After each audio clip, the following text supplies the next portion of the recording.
Dìde nínú agbára, dìde Ọlọ́run mi, ó wá ṣèrànwọ́ fọ́kàn mi.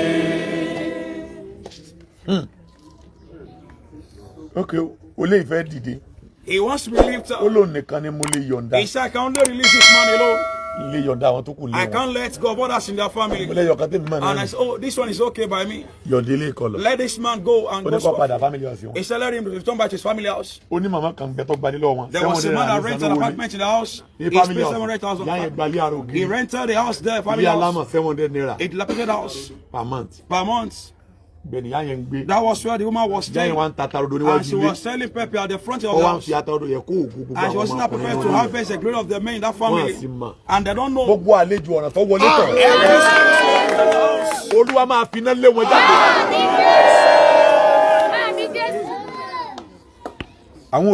They won't know at all.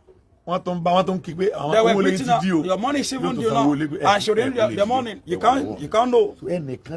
Someone might be avenging on your life. Many occasions, the later will make someone to terrorism back. Judges 6. Israel, they follow idol and God was angry against them. He handed them to Midian for 7 years. Their life was bitter. Midian was harvesting their labor. Follow God with the whole of your life. If you don't want to terrorist in the journey of destiny, lack of faith makes us to terrorist in battle.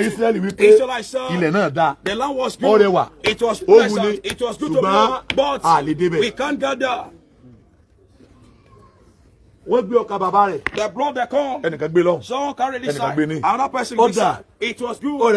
It was beautiful. It was good to be old, but we can't possess the land.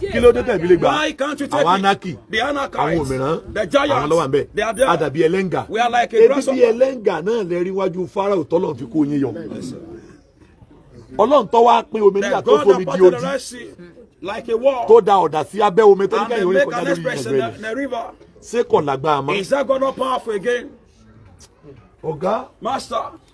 The battle that is waged against is not powerful. That God that watch over us from your pregnancy now. He knows how to handle your battle as well, that you be lifted. Don't exalt your battle more than your God. Exalt your God above your battle. Ogaju taye lo Ogaju taye lo Oga oni Ogaju taye lo. So ti daye ngai.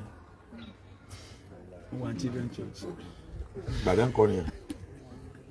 So man nire man gbàgbọ́ nínú pé kò kẹ́kọ̀ọ́ possible. Don't believe there's something that is impossible. No. If you see some ways that block, the way will be open again. Those are insulting. They will come and bow before you. Just have a focus in life. Let your faith be strong in the Lord, Master. Therefore, for $5 million, it doesn't mean tomorrow you cannot give $1 million to others as a gift. That Jesus has no money from his house. It doesn't mean not pay for his tax. That just left him without bringing money. It doesn't mean they will be insulted at the point they want to.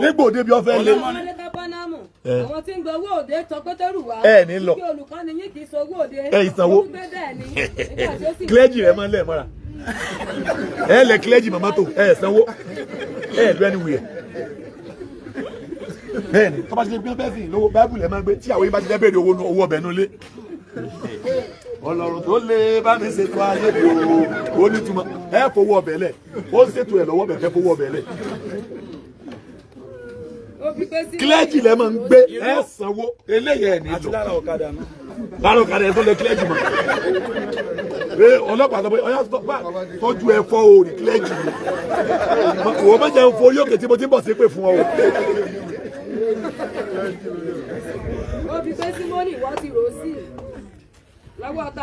Pétérù pé Peter said, lè sanwó. We will not pay this tax. Don't you know that we are ministers of God?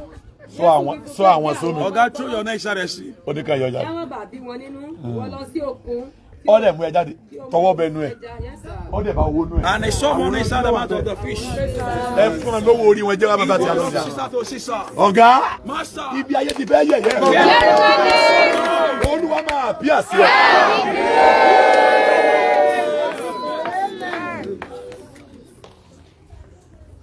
Ọkàn mi balẹ̀ mo gbàgbọ́ pójú òní tì mí. Ọkàn mi balẹ̀ mo gbàgbọ́ pójú òní tì mí. Olùdàgbé ilẹ̀ ayé sílẹ̀. Kò lè tì ọ́. Ó kàn sọmọ lókun bẹ́ẹ̀ ni. He can't be disgraced at all. It's not possible. You cannot be embarrassed at all. Don't be afraid at all. Be strong in the Lord. Have a strong determination. Have a strong pursuit. Because God will help me. Isaiah 50, verse 7. I set my eye like a flint, and I know I will not be put to shame. Ìmísí mo gbé ojú ẹyọ kan yẹn mo gbé ìgbọ́n téèyàn ń sọ rárá. I don't hear what men are saying at all. I know I will be put to shame. Ojú mi ró. I set my eye like a flint. Bí kíni. Ìmísí mọ̀ pé. And thereafter I know I will not be put to shame. Ojú ò lè tì ọ́. I won't be put to shame. Ọkàn lé ni yọ̀rọ̀. It's only getting tough. Ọkàn dàbí ìgbà tó le koko ní sáà. It's as if it's getting tough. Olúwa Ọlọ́run àwọn ọmọ ogun. God of heaven and earth. Ó máa jáde sí ọ.